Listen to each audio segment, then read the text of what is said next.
Hello, jovem pupilo que está aprendendo física, matemática, matérias legais e matérias legais.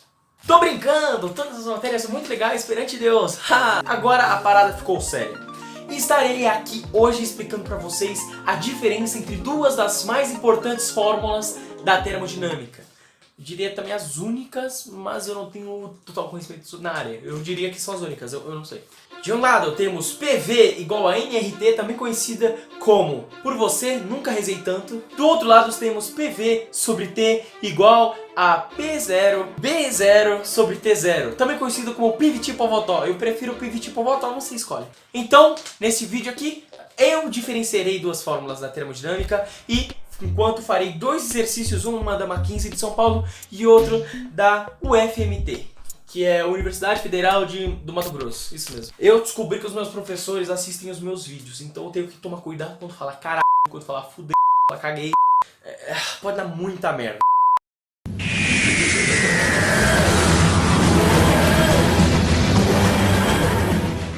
Básica diferença entre essas duas fórmulas, entre por você nunca rezei tanto e PV-T-Povotó, são que uma acontece alguma mudança de estado. Explicarei. Em por você nunca rezei tanto, ao contrário da PV-T-Povotó, você não tem a mudança de estado de nada, basicamente nada muda. Nessa fórmula aqui, você básica e exclusivamente vai receber alguns certos dados e você precisa calcular algum que está faltando, uma incógnita. Então ele fala, ó, tem isso, calcula o que está faltando. E você faz o por você nunca rezei tanto. Mas o PV-T-Povotó você utiliza quando há uma mudança de estado. Como assim? Basicamente, existe uma situação envolvendo gases e temperatura, pressão, volume, e ele vai te dar uma outra condição faltando incógnitas e você precisa descobrir com uma outra condição de algo semelhante. Ficou um pouco confuso, mas eu tenho quase certeza que você entendeu. Termodinamicamente, o gás ideal é definido como o gás cujas variáveis de estado se relacionam pela equação PV igual a nRT, que P é a pressão e com a fórmula, o que significa cada termo da fórmula. E o mais importante, uma das coisas importantes, ele dá a constante. Essa constante você não precisa decorar, ele normalmente fornecerá a condição que você tem que calcular, isso que não faz sentido. Mas agora vamos para a pergunta de verdade, que isso aí foi sem enrolação, até pulei uma parte aqui. Um recipiente de 20 litros e meio contém hidrogênio a 27 graus Celsius e 9 atm de pressão. Supondo que o hidrogênio comporta-se como um gás ideal, quantos gramas de hidrogênio estão contidos no recipiente? A. Dado. Massa molecular do gás hidrogênio, que é H2, igual a 2 gramas por mol. Vamos lá! Anotado que a pressão é 9 atm, o volume é 20 litros e meio, N a gente não tem, o exercício não nos forneceu. R ele deu que é constante, 0,082 atm por litro por mol. E a temperatura sendo 27 graus Celsius. O que isso significa? Nada se alterou. Nada se alterou aqui, ele está te perguntando justamente a incógnita de uma situação específica. Bom, primeiro a gente tem que fazer algumas coisas básicas. Se a unidade do R, que é a constante, tá como atm por litro por mol por K, a gente tem que conferir nossas unidades de medida. A pressão está em 9 atm, está em atm perfeito, não precisa mexer em nada.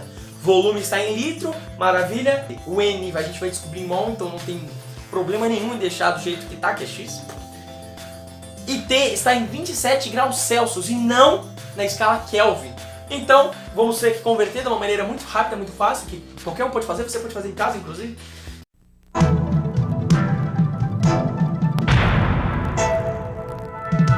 Você simplesmente somar 273, que é o básico que você precisa saber para converter Celsius para Kelvin. Na verdade não é só o básico, é a única coisa que você precisa saber.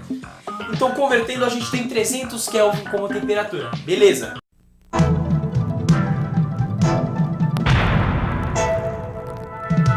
A gente vai jogar na formulinha PV igual a nRT, por você nunca rezei tanto, fazendo as operações básicas, multiplicando 9 por 20 e meio e depois dividindo pela multiplicação entre 0,082 por 300, que vai dar exatamente 184,5 por 24, 6 décimos, é isso.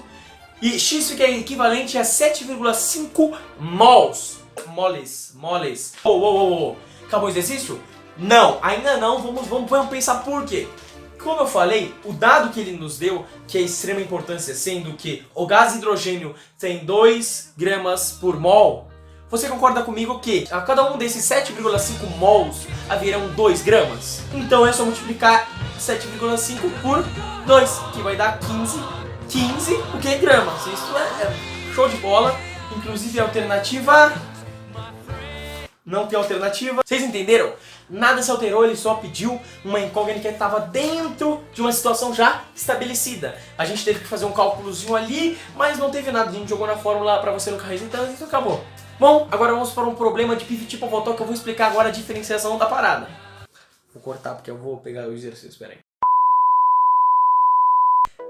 Certa massa de gás perfeito contido em um recipiente de volume de 2 litros tem temperatura de menos 73 graus Celsius, sob pressão de 38 centímetros de Hg. Essa massa gasosa é totalmente transferida para outro recipiente de volume de 1 litro.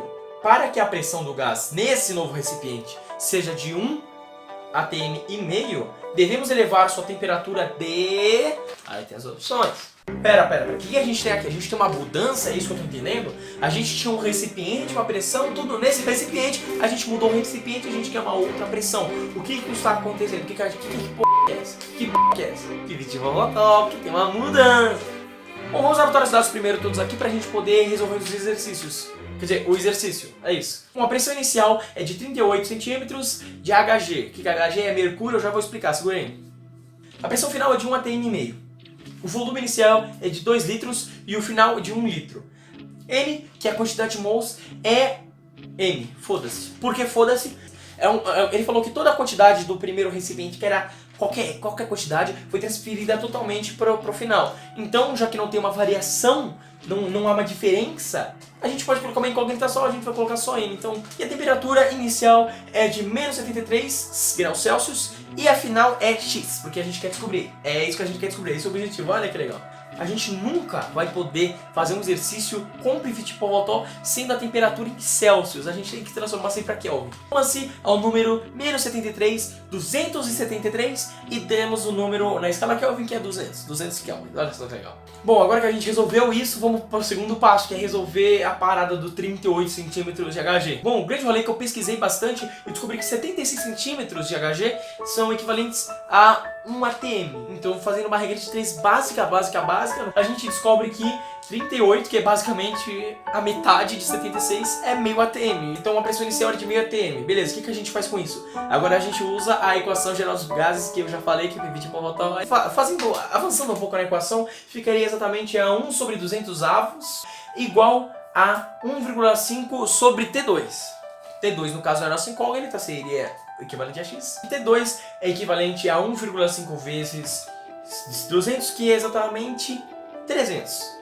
300 Kelvin. Ou seja, aquele X lá em cima, naquele quadro, é 300 Kelvin. Só que a gente tem um problema. No exercício, ele fala assim: para que tal pressão seja X, devemos elevar a sua temperatura de... O que isso significa?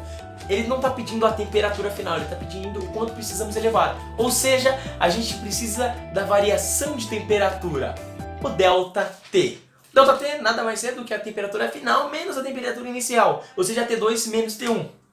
Isso vai ser equivalente a 300 menos 200, que basicamente é 100 Kelvin. Só que, tem um detalhe, todas as alternativas estão em graus Celsius. Só que, se você tem uma cabeça, se você pensa na parada, como Celsius e Kelvin variam iguais, então é simplesmente 100 Celsius, porque é a outra resposta.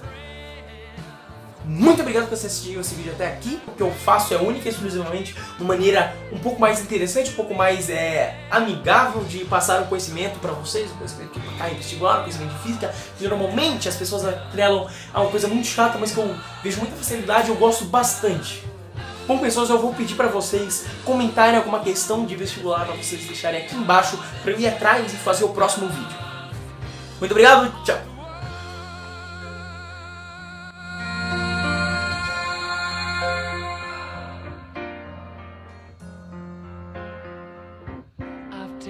My bows and my curtain calls.